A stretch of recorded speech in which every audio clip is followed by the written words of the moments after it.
Hi friends! ఇప్పుడు నేను చెప్పే కథ ఒక యథార్థ సంఘటన. ఈ కథ మనలో ఒకరిది. నా పేరు శివ. నా ఫ్రెండ్ రాహుల్ పెళ్ళికి తెలంగాణలోని బొమ్మెన అనే గ్రామానికి వెళ్ళాను. ఆ గ్రామం చాలా చిన్నది. కానీ ఆ ఊరికి దగ్గర దట్టమైన అటవీ ప్రాంతం ఉంది. సిటీ కల్చర్‌కి అలవాటు పడిన నాకు ఆ ఊరి ప్రశాంతత, వీచే చల్లటి గాలి, చుట్టూ పాడి పంటలు చాలా నచ్చేశాయి. పెళ్లి జరిగిన ఈవినింగే నేను నాతో పాటు వచ్చిన నా ఫ్రెండ్స్ వెళ్ళిపోవాలనుకున్నాం. కానీ అక్కడి వారు "వద్దు, ఈ టైంలో వెళ్ళకండి, రేపు వెళ్ళండి" అనడంతో ఆగిపోయాం. ఆ నైట్‌కి తినేసి మంచాలు వేసుకొని అందరం మాట్లాడుకుంటున్నాం. అప్పుడే గాలిలో ఓ భయంకరమైన అరుపు అడవిలో నుంచి వచ్చింది. నేను నాతో ఉన్న వాళ్ళు అడవికి వెళ్ళి చూడాలనుకున్నాం. కానీ అక్కడున్నవారు ఏం జరగలేదు అన్నట్టు మమ్మల్ని వెళ్ళనివ్వలేదు.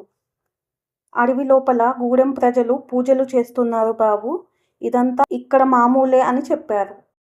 ఏదో కొత్త విషయం తెలుసుకుందామని నేను వాళ్ళను ఆ గూడెం గురించి అడిగాను.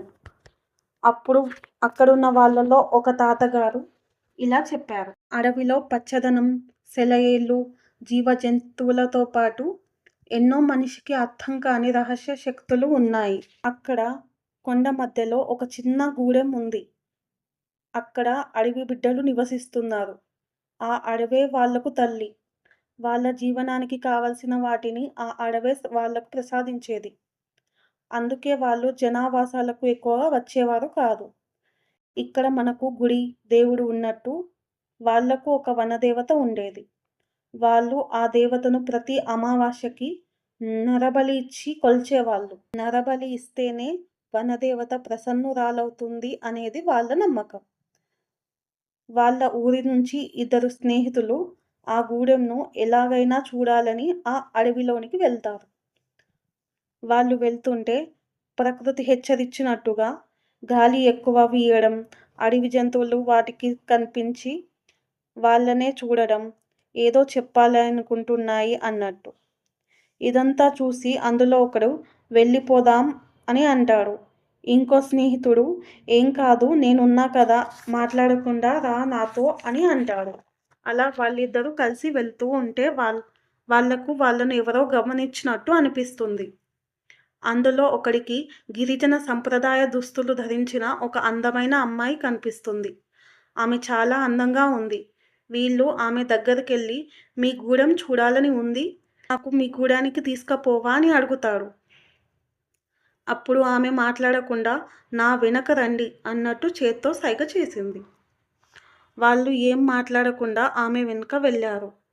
ఓ 2 కిలోమీటర్ల తర్వాత ఒక దారి వాళ్లకు కనిపిస్తుంది. అక్కడ చెట్లు, పొదలు చాలా దగ్గరగా ఉన్నాయి. ఆ మార్గం ఒకటే లోపలికెళ్తుంది. ఆ దారి చాలా చిన్నగా కూడా ఉంది.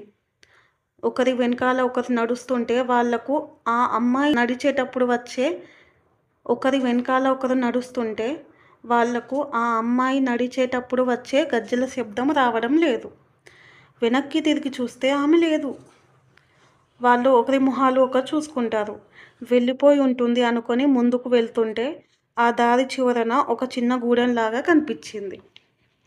వాళ్ళు వెళ్ళి అక్కడున్న వాళ్ళతో మాట్లాడడానికి ప్రయత్నిస్తారు. కానీ వాళ్ళు వీళ్లను చాలా విచిత్రంగా చూస్తారు. అక్కడున్న వాళ్ళల్లో ఒకడు "మీరు ఎందుకు వచ్చారు" అని అరుస్తాడు. వీళ్ళు కొంచెం భయపడి "తప్పిపోయి వచ్చామని" చెప్తారు. అప్పుడు అతను "మీకు ఈ దారి ఎలా కనిపించింది" అని అడుగుతాడు. అప్పుడు వీళ్ళు "ఒక గూడెం అమ్మాయి దారి చూపించింది" అని జరిగింది మొత్తం చెప్తారు. అప్పుడు వాళ్ళకు అర్థమవుతుంది ఈసారి అమ్మ బలి కోరేది వీళ్ళనే అని. వాళ్ళు వీళ్ళతో మాట్లాడి తినడానికి పండ్లను ఇస్తారు. వీళ్ళు ఆ అమ్మాయి కోసం అడుగుతారు.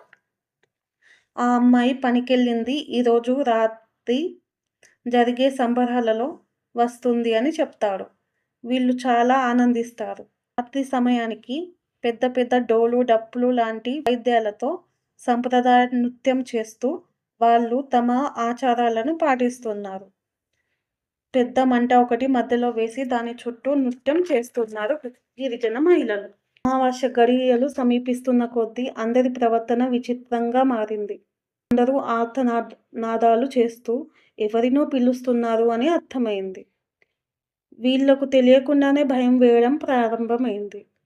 ఇక్కడ తప్పేదో జరుగుతుంది అని వాళ్ళకు అనిపించింది. వాళ్ళు ఒకరి చెయ్యి ఒకరు పట్టుకొని వెనకాల వెళ్ళి నిల్చున్నారు. హఠాత్తుగా అడవిలో పెద్ద పెద్ద శబ్దాలు, జంతువుల అరుపులు ప్రారంభమయ్యాయి. అప్పుడే ఆ మంటల్లో ఒక రూపం కనిపించడం జరిగింది.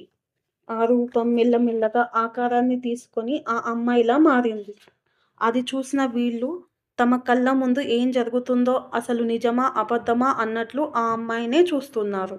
అమ్మాయిని చూసి అక్కడున్న వాళ్ళు మోకాళ్ళపై కూర్చుంటారు. మెల్లిమెల్లిగా ఆ అమ్మాయి రూపం ఒక రాక్షసిగా మారుతుంది. పళ్ళు ముందుకు వస్తాయి. రంగు నలుపులో మారి కళ్ళు జంతువుల కళ్ళలాగా మెరుస్తాయి. ఒక్కసారిగా ఆ అమ్మాయి చూడ్డానికి ఒక రాక్షస కన్యలా కనిపిస్తుంది. ఆమె చివరన ఉన్న వీళ్ళను చూడగానే ఆ స్నేహితులలో ఒకడు ఆమెకు వశీకరణ అయినట్టు ఆమె దగ్గరికి తనకు తానే వెళ్తాడు. ఆమె అతని చేయిని పట్టుకుంటుంది. అంతే, అతని శరీరానికి నిప్పంటుకుంటుంది. అతడు ఆ మాయాజాలం నుంచి బయటికి వచ్చినట్లు గట్టిగట్టిగా ఆ నిప్పు సెగలలో అరుస్తున్నాడు. ఇదంతా చూస్తున్న ఇంకో స్నేహితుడు తనతో వచ్చినవాడు మంటల్లో కాలుతుంటే చూస్తూ కన్నీళ్లతో ఏం చేయలేక తన ఊరి రక్షకుడైన పోతురాజుని తలుచుకొని పరిగెత్తుతాడు. తనకు వెనక నుండి భయంకర శబ్దాలు వినిపిస్తున్నా ఆ పోతురాజు ఉన్నాడు అన్న నమ్మకంతో చాలా వేగంగా ఆగకుండా పరిగెత్తుతాడు. అలా వెళ్తూ ఊరెరకు చేరుకుంటాడు. అక్కడ పోతురాజు ఆలయం ఉంది. వెంటనే ఆ ఆలయంలోకి ప్రవేశిస్తాడు. తనను కాపాడినందుకు ఆ దేవుడికి మనస్ఫూర్తిగా ధన్యవాదాలు చెప్తాడు అని తాత తన కథను ఆపేస్తాడు. అప్పుడు నిజమా తాత, నమ్మలేకపోతున్నా, ఇదంతా జరిగిందా అంటే ఇప్పుడు మనం విన్న శబ్దం బలి ఇచ్చేటప్పుడు చేసేదా అన్నాను. తాత అవును, బతికున్న వాళ్ళలో ఒకరిని నేనే బాబు అంటాడు. అందరం సైలెంట్ అయిపోయాం. ఆ నిశ్శబ్దంలో తాత నాకు ఇప్పటికీ వాళ్ళు నన్ను పిలుస్తున్నారు, గమనిస్తున్నారు అనిపిస్తుంది. అటు వెళ్ళకుండా ఉంటాను అంతే. తర్వాత మేము అక్కడి నుంచి వెళ్ళిపోయాం. ఆ ఊరికి వెళ్ళాలనుకోవట్లేదు. ఆ భయం అలాగే ఉండిపోయింది నాకు ఇప్పటికీ. స్టోరీ కనుక నచ్చినట్లయితే ప్లీజ్ సబ్స్క్రైబ్. Thank you.